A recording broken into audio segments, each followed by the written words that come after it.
अब हमारी P series का क्या होती है? पी सीरीज़ आपके लिए मैंने यहाँ पर लिखी हुई है।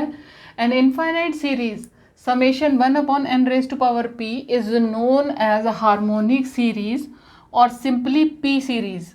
The series converges for p greater than 1 and diverges for p less than equal to 1।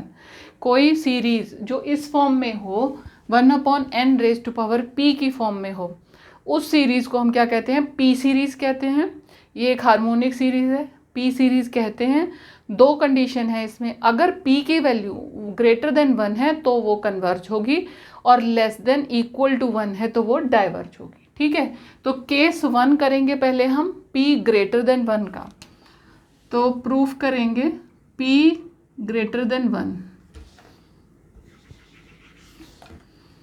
Case 1 p greater than 1। ठीक है, अब p ग्रेटर देन 1 के लिए सबसे पहले हम सीरीज लिख लेते हैं। हमारी जो हार्मोनिक सीरीज या p सीरीज है, हार्मोनिक सीरीज और p सीरीज, ठीक है, क्या है? 1 + 1/2 raise to power p plus 3 upon raise to power p, 4 raise to power p, 5 raise to power p, 6, 7, 8, 9, 10, 11, 12, 13, 14, 15 and so on. ठीक है, ये हमारी सीरीज हमने जानबूझकर इतनी लंबी लिखी है क्योंकि यहाँ तक की टर्म्स को हम प्रूफ के लिए यूज़ करेंगे, तो हमने इस तरह से लिख दिया। दूसरी बात, अगर किसी सीरीज़ में हम ग्रुपिंग कर दें तो वो उस सीरीज़ की नेचर को चेंज नहीं करती, इसीलिए हम इसमें ग्रुप्स बनाएंगे। ग्रुप्स बनाने का तरीका आप देखो कि मैंने यहाँ पर पहले ये दो पोर्शन लिए। पहली बार में मैंने दो टर्म्स ली, 1/2 रेज़ टू पावर p और 3 रेज़ टू पावर, इनको एक ग्रुप में कर दिया। उसके बाद मैंने 4 टर्म्स ली। ठीक है, मैंने 2 की पावर में टर्म्स को लिया है, 5 raise to power p upon 6 raise to power p plus 1/7 raise to power p plus, अब 2 रेज़ टू पावर p, 2 2 ज़ा 4 ले लिया और अब 4 2 ज़ा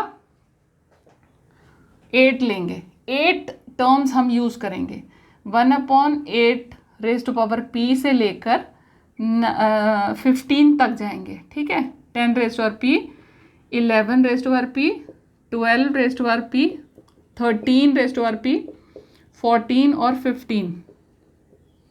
ठीक है, एंड सो ऑन चलता जाएगा। हमें ये हमारे लिए इतनी सफिशिएंट है, हम इन्हीं को यूज़ कर लेंगे। ठीक है, अब ये हमने कर दिया, इससे हमें कोई फ़र्क नहीं पड़ता, मतलब जो सीरीज़ है उसको कोई फ़र्क नहीं पड़ता।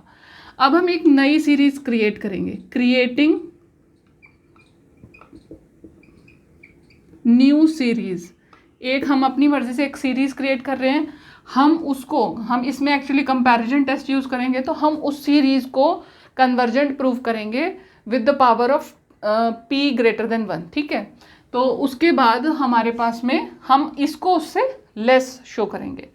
तो हमने एक और सीरीज़ बनाई, 1 + 2 raise to power p plus 2 raise to power p plus 1, 4 raise to power p, 4 raise to power p, जितना भी है जो स्मॉलेस्ट वाला नंबर है वही हमने सारे में रिपीट कर दिया। ये बात ध्यान रखने की है, इसमें हमने स्मॉलेस्ट वाला नंबर पूरी उसमें टर्म्स में रिपीट कर दिया। 6 टाइम्स लेंगे तो 6 टाइम्स और 8 टाइम्स लेंगे तो 8 टाइम्स। ठीक है, ये हो गया 1 2 3 4 5 6 एंड 7 और 8 एंड सो ऑन, आगे बढ़ता जाएगा।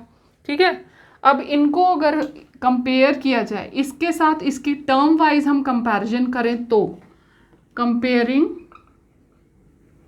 टर्म वाइज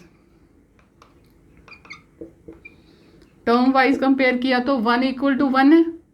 ठीक है, फिर दूसरा है 1 raise to power 2 plus 1 raise to power 3 is less than 2 raise to power p plus 2 raise to power p। क्यों है ये? क्योंकि हमारे पास में दो टर्म्स हैं, इस टर्म के दो पार्ट्स हैं, एक है ये और एक ये। एक तो सेम है और दूसरे में डिनोमिनेटर छोटा है, न्यूमरेटर बराबर है, डिनोमिनेटर छोटा है, तो जिसका डिनोमिनेटर छोटा होता है उसकी वैल्यू बड़ी होती है। तो ये देखो, इसके पास डिनोमिनेटर छोटा है, p की वैल्यू तो सेम है सबके पास, इसका डिनोमिनेटर छोटा है, इसका बड़ा है, जिसका बड़ा है उसकी वैल्यू कम होगी, तो इसीलिए इस टोटल टर्म की वैल्यू कम होगी। सिमिलरली दूसरे केस में भी यही होगा, 1⁴p प्लस इस तरीके से 5,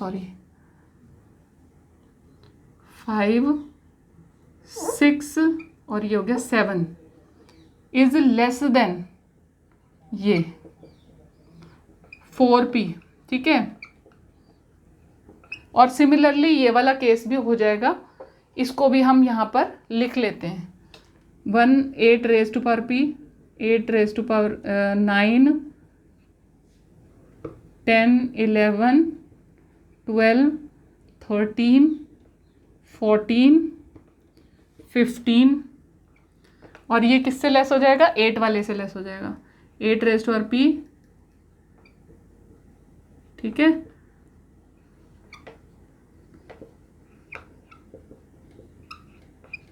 one two three four five six 8 times है हमारे पास टर्म्स। तो ये हो गई हमारी comparison of both the series. एक सीरीज हमने बनाई और एक सीरीज पहले वाली थी। अब इससे आगे करते हैं, को कंपेयर कर चुके हैं। टर्म्स को कंपेयर करने के बाद अब हमारे पास में क्या बचा, हमें ये बताना है कि ये सीरीज कन्वर्जेंट है p ग्रेटर देन 1 के लिए, क्योंकि p जो है वो ग्रेटर देन 1 था, इसीलिए जो हमारी सीरीज़ थी वो जो हमने बनाई थी वो सीरीज़ बड़ी थी, ठीक है, उसके जो टर्म्स थे वो बड़े थे। तो अब वो जो सीरीज़ हमने बनाई थी हम उसी को लिख लेंगे। इसको हम लिख सकते हैं 2/2p, 4/4p, 8/8p and so on, ठीक है।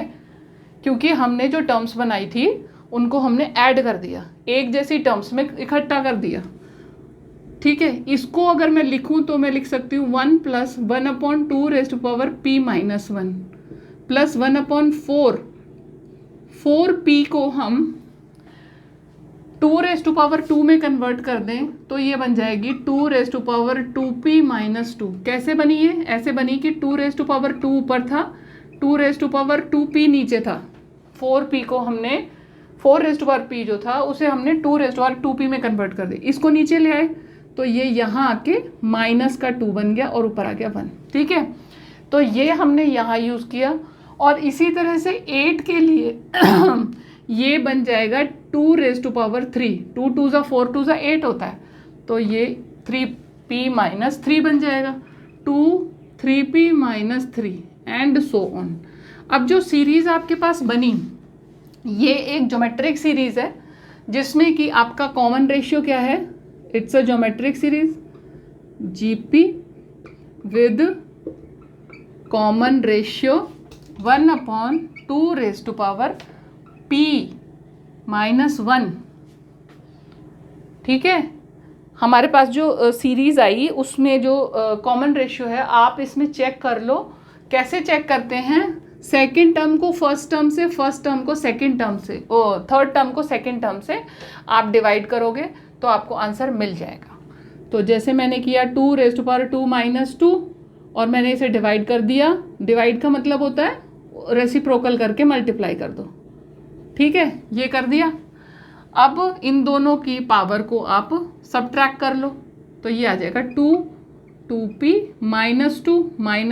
+ 1, ये इसके साथ हो जाएगा ना, पावर नीचे जाके इसको कर दो, 2p में से p और -2 का -1, तो ये आ गया आपके पास में 1/2p - 1 आ गया यहाँ पे, ठीक है। तो ये आ गई आपकी कॉमन रेशियो। और ये जो वैल्यू है इट इज़ लेस देन 1, क्यों, as p is greater than 1। अगर p ग्रेटर देन 1 है तो ये जो वैल्यू है ये मोर देन 1 होगी इसकी वैल्यू, क्यों, क्योंकि ये ग्रेटर देन 1 है तो इसकी वैल्यू 1 सब्ट्रैक्ट करने के बाद भी पॉजिटिव होगी। और अगर वैल्यू पॉजिटिव होगी तो नीचे का नंबर बड़ा होने से हमेशा इस पूरे फ्रैक्शन की वैल्यू लेस देन 1 होगी, और अगर ये लेस देन 1 होगी तो जीपी कन्वर्जेंट होगी। सो जीपी इज कन्वर्जेंट, ये हो गई कन्वर्जेंट। अगर ये कन्वर्जेंट है तो जो हमने क्रिएट की थी सीरीज़, ये वो सीरीज़ है, और हमने जब कंपेयर किया था तो जो हमें गिवन सीरीज़ थी 1/n⁻p वाली, उसके जो करस्पॉन्डिंग टर्म्स थी वो लेस देन हमारी जो सीरीज़ थी उससे थे। तो इसका मतलब जो हमारी गिवन सीरीज़ है वो भी कन्वर्जेंट होगी by comparison test. Comparison test से वो जो सीरीज़ है वो भी कन्वर्जेंट होगी। Given series is convergent, given series is convergent. ठीक है, अब हमारे पास केस बचता है दूसरा केस क्या है? केस है डाइवर्जेंट का, सॉरी वो क्या कहते हैं, p less than equal to 1 का। तो पहले हम p इज इक्वल टू 1 करेंगे और फिर p लेस देन 1 करेंगे। तो पहले करते हैं p equal to 1।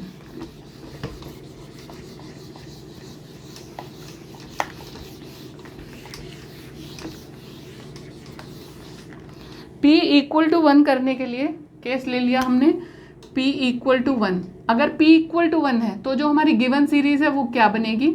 Given series है, ये है केस 2। ठीक है, सीरीज जो गिवन सीरीज है वो क्या बन जाएगी? 1 + 1/2 + 1/3 + 1/4 1/5 1/6 7 8 एंड सो ऑन। ठीक है, इस तरीके से बन गई हमारी ये, जब हमारे पास में p की वैल्यू 1 थी। अब इसमें भी हम क्या करेंगे?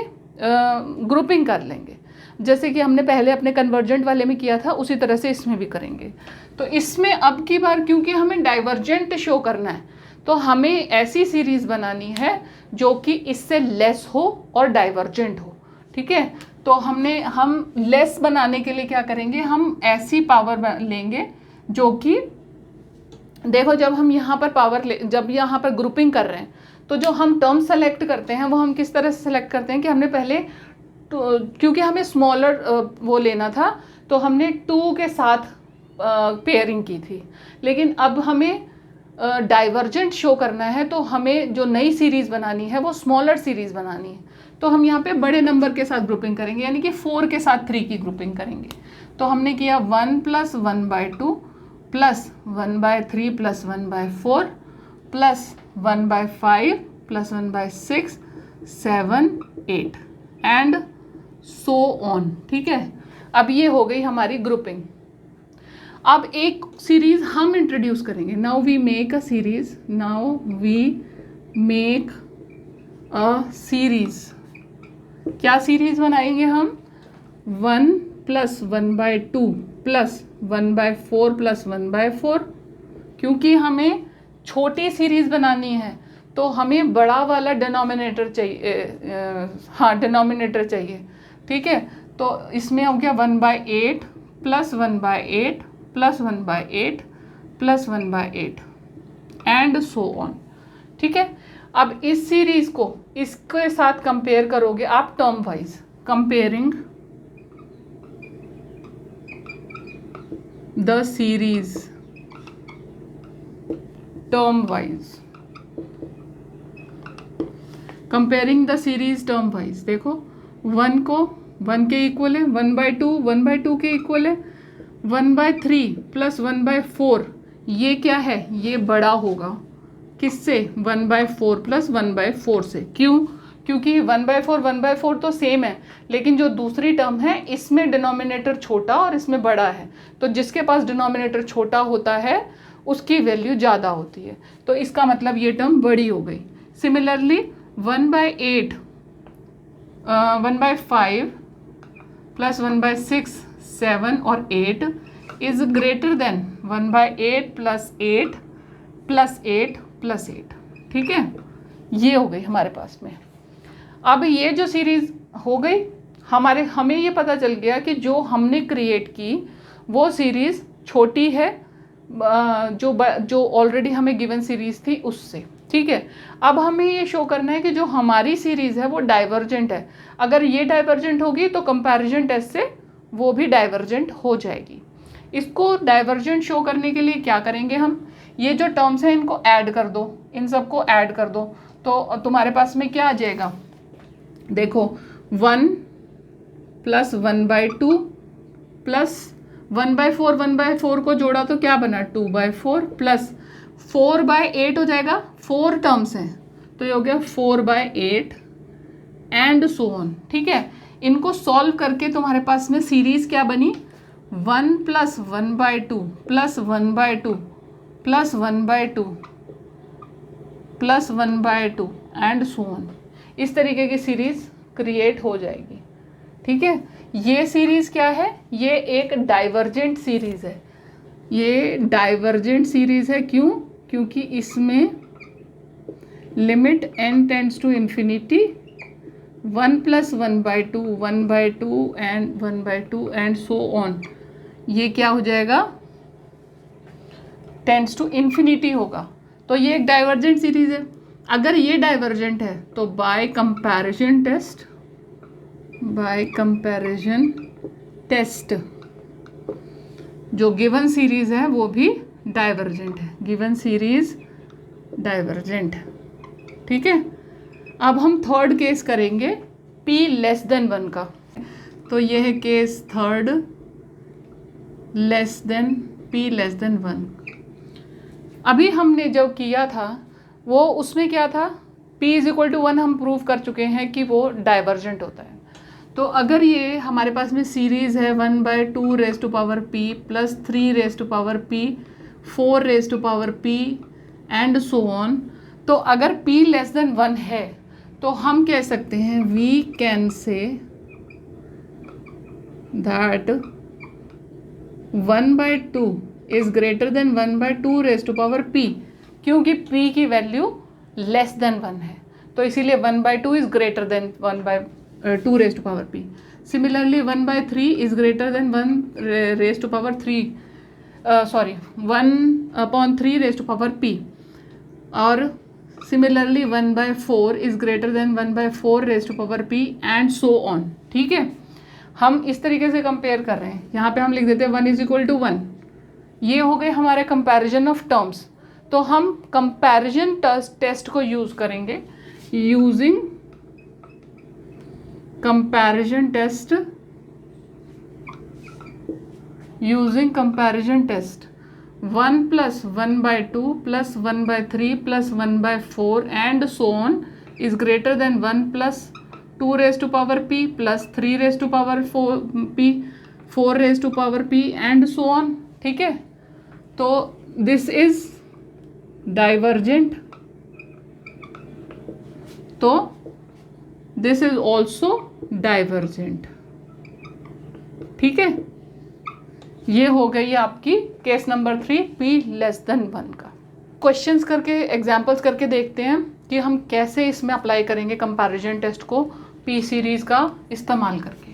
तो पहला एग्जांपल है test the convergence of 1 plus x 1/1 plus x plus 1/2 plus x plus 3 plus x. ठीक है, तो अब इसको यूज़ करेंगे हम कंपैरिजन टेस्ट करने के लिए। हम क्या करेंगे, हमें 2 सीरीज की ज़रूरत है।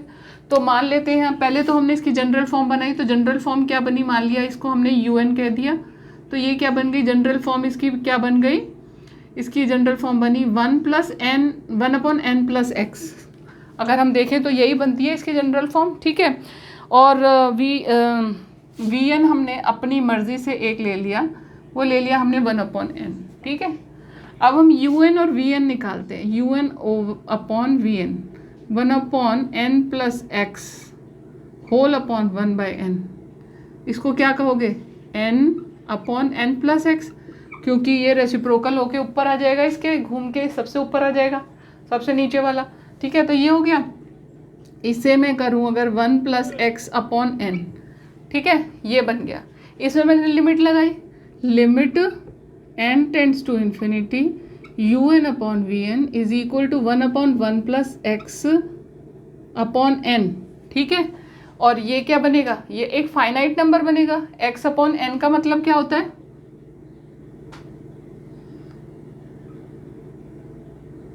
x upon n, n infinity हुई, x अपॉन एन इनफाइनाइट से किसी को भी डिवाइड करो तो 0 हो जाएगा या बहुत ही छोटा नंबर होगा। तो ये क्या हो गया आपके पास में एक फाइनाइट नंबर, फाइनाइट नंबर, ठीक है, फाइनाइट नंबर। अब by comparison test, by comparison test, comparison test को यूज करेंगे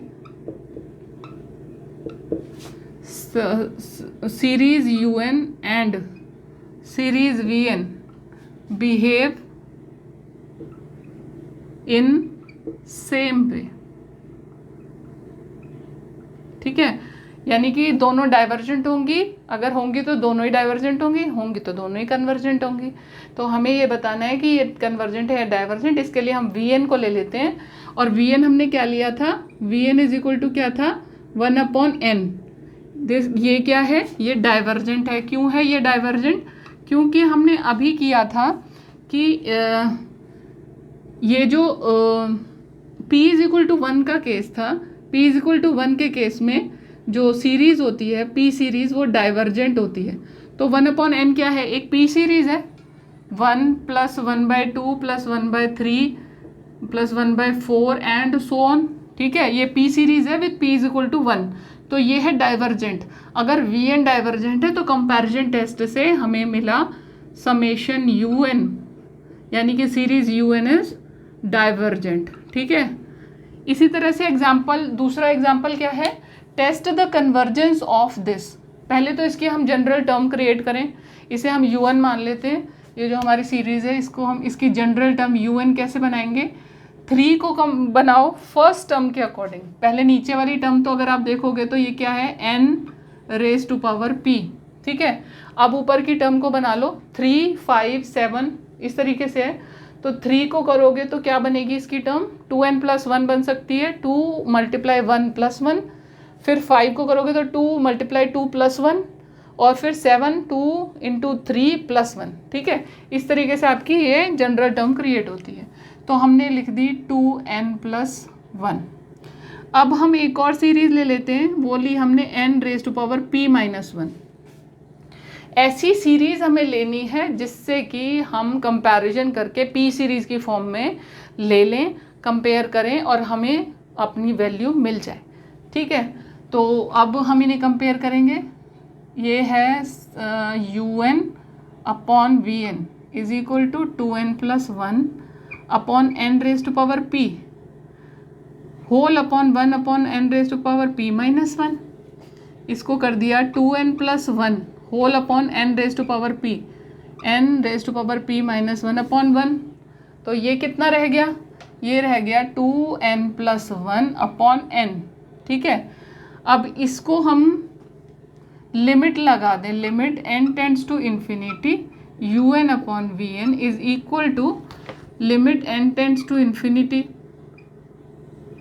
और इसको देखो n से डिवाइड कर दो तो ये क्या आएगा, 2 + 1/n और नीचे आ जाएगा 1/n। तो ये क्या आ जाएगा, 2 के बराबर आ जाएगा आपके पास में। ये जो आपके पास में सीरीज आ गई, ये इसके लिए हमें, क्योंकि हमें p की कोई वैल्यू पता नहीं है, अगर हमें p की वैल्यू पता हो तो हम डायरेक्ट बता सकते हैं, नहीं तो हम तीनों केसेस में बात करेंगे कि अगर p-1 इज ग्रेटर देन 1 है तो ये कन्वर्जेंट है, कन्वर्जेंट होगी, ठीक है। यानी कि p इज ग्रेटर देन 2 होगा तब, अगर ये p इज इक्वल टू और less than, sorry p-1 is less than equal to 1 होगा तो ये डाइवर्जेंट होगी, यानी कि p is less than equal to 2 होगी तो ये डाइवर्जेंट होगी। और सेम केस किसका हो जाएगा, UN का भी सेम केस हो जाएगा, क्योंकि हम कंपैरिजन टेस्ट कर रहे हैं, दोनों की वैल्यू सेम आनी है। अगर VN डाइवर्जेंट है तो UN भी डाइवर्जेंट है, VN कन्वर्जेंट है तो UN भी कन्वर्जेंट है। अगर आप मेरी इसी तरह की वीडियोस को देखना पसंद करते हैं तो आप मेरे चैनल को सब्सक्राइब ज़रूर करें, बेल का बटन दबाएं ताकि जब भी मैं अपनी वीडियोस अपलोड करूं आपके पास नोटिफिकेशन पहुंच जाए।